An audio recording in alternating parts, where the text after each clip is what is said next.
styling our shorts today. Shorts can be styled from smart casual to casual depending on how you put a look together. Starting with the denim shorts, I have taken a yellow blouse on, taking a loose cotton layer with sneakers and a hat and giving it a smart casual feel. Now, to make it a bit more casual, I've taken a white crop top, a pink funky bag, and I've made it casual.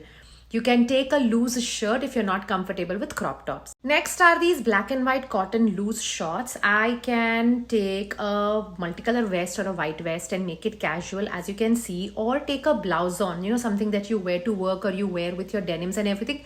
You can take the same blouse on. I've taken this white one, black and white one, or I have done the ikat top, which is a cotton one, and create a whole look with adding some fancy accessories, fancy shoes.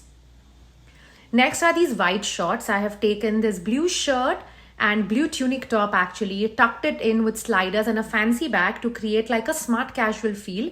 It's the same white shorts. I've done a black crop top and in this one an off shoulder to give it a more casual feel. I cannot stress this enough, but do invest in loose shorts, meaning that they are nicely fitted on the waist but they are looser at the thighs. When it comes to styling, play around with things in your wardrobe and create those looks. Don't shy away. Like I always say, it's clothes. एक बार नहीं चला तो क्या? Just try it some other time. Let me know if you have some questions.